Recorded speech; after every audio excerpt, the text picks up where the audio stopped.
রাখা হয়েছে। খাওয়ার ব্যবস্থা সুচারুভাবে হয় নাই। নবীজি পাশে ঘুমিয়ে আছে, আর নবীজির চাচা ওই কয়েদির মধ্যে গ্রেফতার হয়েছে না হযরতে আব্বাস। তার হাত গুলো জঞ্জির দিয়ে দড়ি দিয়ে এত যত্ন করে বাঁধা হয়েছে যে হযরতে আব্বাস ওই বান্ধন কট করে করে বাঁধা আছে, কাঁদছেন, কল্লাইতে আছেন, কতরাইতে আছেন। নবীজি শুনতে পেয়েছেন ঘরের মধ্যে থেকে নবীজির চোখে আর ঘুম হয় না। একজন সাহাবী বুঝতে পারলেন নবীজির চোখে ঘুম নাই, কারণ নবীজির চাচার হাত বাঁধা আছে, পা বাঁধা আছে মজবুত করে। আস্তে আস্তে গেলেন আর তার বান্ধনটাকে ঢিল করে দিলেন। এবার শব্দ আর আসছে না। নবীজি জিজ্ঞাসা করলেন, ওরে বাবা, হযরতে আব্বাসের বান্ধনটাকে ঢিল করেছ? বলে, হুজুর আপনার ঘুম হয় না বলে ঢিল করেছি। নবীজি বললেন, যাও আরো যে 69টা কয়েদি আছে প্রত্যেকের বান্ধনকে ঢিল করে দাও। তার কারণ মুশরিক তারা সমান, কয়েদি তারা সমান। আমার খানদান বংশ বলে তার বান্ধন ঢিলা করে দিলে আর অপর বংশের বান্ধনটা ওই মতো থাকবে। আল্লাহর কাছে কিয়ামতের দিন আমাকে জবাবদিহি দিতে হবে। আল্লাহ রাসূলের কেমন ইনসাফ! তাই আল্লাহ পাক বলছেন, আল্লাহ ইয়ামুরু বিল আদলি ওয়াল ইহসান। ইহসান কাকে বলে? ইহসানের মানে হলো সৎ ব্যবহার করা, সৎ কাজ করা। একটা হাদিস শোনাই। রাসূলুল্লাহ সাল্লাল্লাহু আলাইহি ওয়াসাল্লাম বসে আছেন। হযরতে জিবরিল আলাইহিস সালাতু ওয়াস সালাম সন শব্দ করে আকাশ থেকে ভূমণ্ডলে আসলেন। নবীজির সামনে দণ্ডবান জানো পেতে বসলেন, সাথে সাদা কাপড়। নবীকে ইসলাম সম্পর্কে প্রশ্ন করলেন। কয়েকটা প্রশ্নের মধ্যে একটা প্রশ্ন ছিল, ফাআখবিরনি আনিল ইহসান। ক্বালা আনতা আবুদাল্লাহ কাআন্নাকা তারাহু ফাইন লাম তাকুন তারাহু ফাইন্নাহু ইয়ারাকা। হে নবী, আপনি বলেন যে ইহসান কাকে বলা হয়? নবীজি বললেন, শোনো, ইহসান কি বলা যাবে? তুমি আল্লাহর ইবাদত, আল্লাহর বান্দাগি এইভাবে করবে। মসজিদে যখন তুমি প্রবেশ করবে, মসজিদে ঢুকবে, তখন আল্লাহর ইবাদত এইভাবে করো যে স্বয়ং তুমি আল্লাহকে দেখতে পাচ্ছ।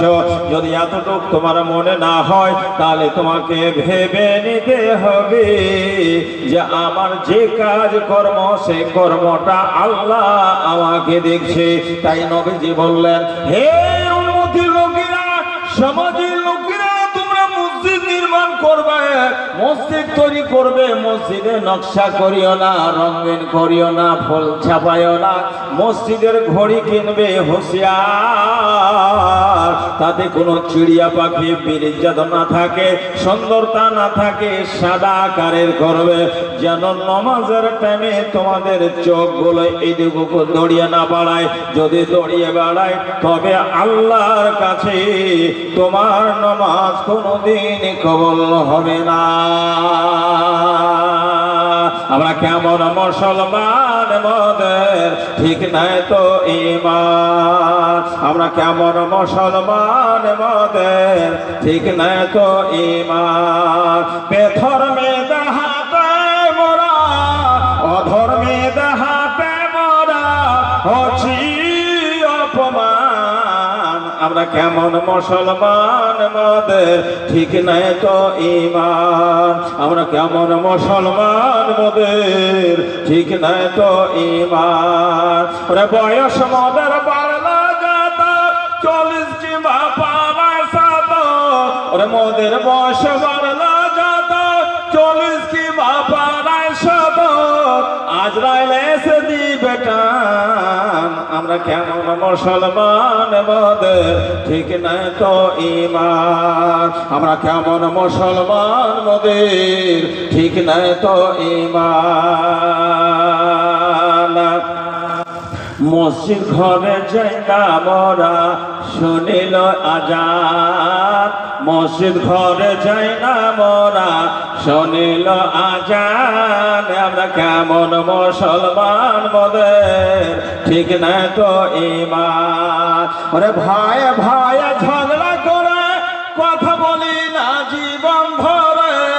এমন ভাই আছে না নাই? কথা বলেন না, এরকম ভাই আলগা লোক, সারা গ্রামের লোক দাওয়াত পায়, নিজের ভাইকে দাওয়াত দেয় না, ডাকে না, চালাবুলা নাই। আল্লাহু আকবার। ওরে ভাই ভাই ঝগড়া করে কথা বলে না জীবন ধরে। নিজের মাকে মা বলি না, নিজের মাকে মা বলি না, শাশুড়িকে বলি আম্মা জান। আমরা কেমন মুসলমান মোদের ঠিক নাই তো ঈমান। আমরা কেমন মুসলমান মোদের ঠিক নাই তো ঈমান। আমার বন্ধুরা, আমার ভাইরা, ন্যায্য বিচার কেমন?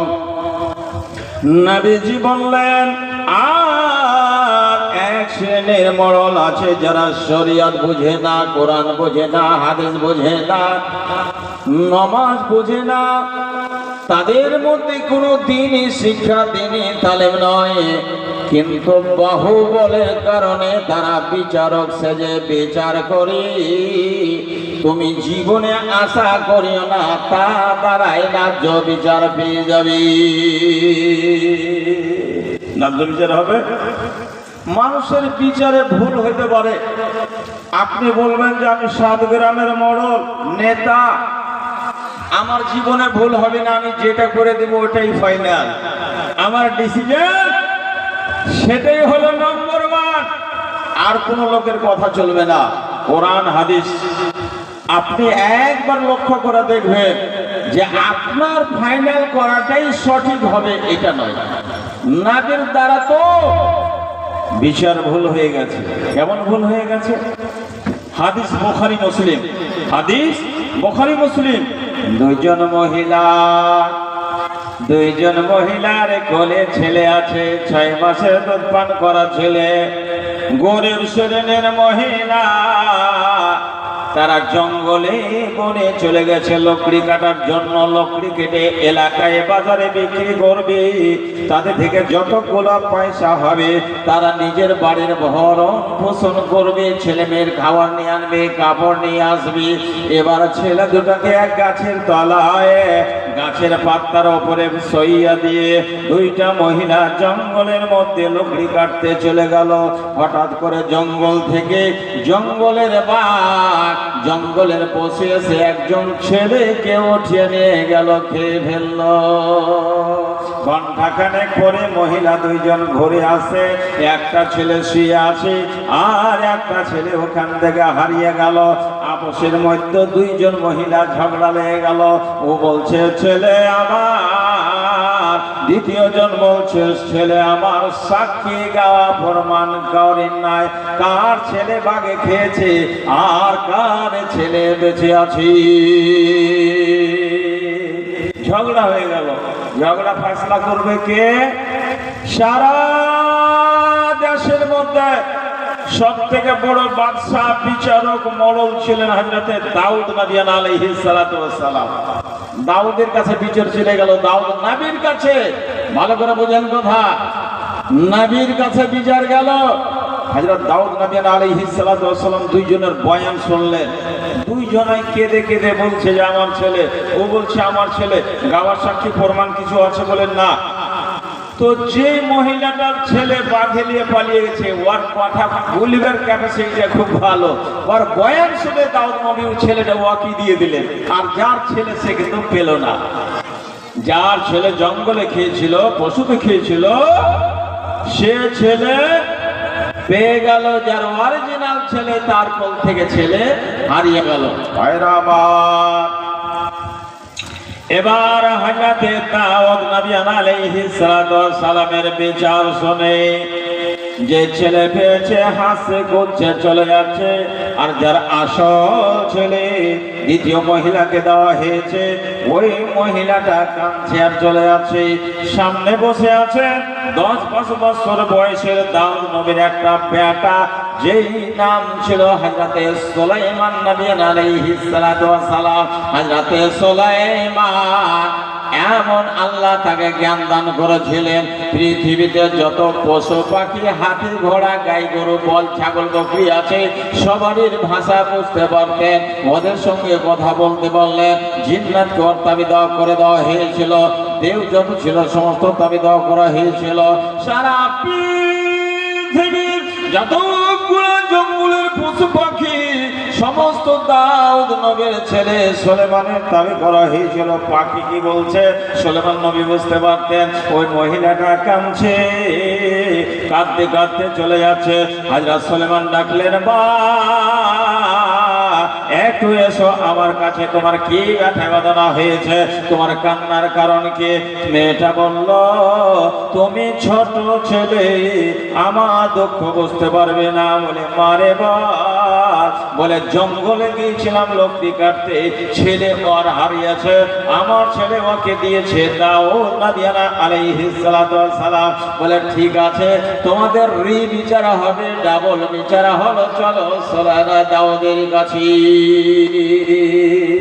ভালো করে বুঝে, বড় মডেল হলো ভুল হইতে পারে, এটা ছোট্ট ছেলে ন্যায্য বিচার করতে পারে। পাবলাকে মনে করে কে ভ্যালু দেবে না। একটা গরিব যদি কোনো জায়গায় বিচারে বসে আর যদি একটা কথা বলে ওঠে, কি জানিস তুই, খানদানি বল নাই তো, এমন করে ধিড়কি দিবে, কোকড়া করে দিবে, কোকড়া করে বসে।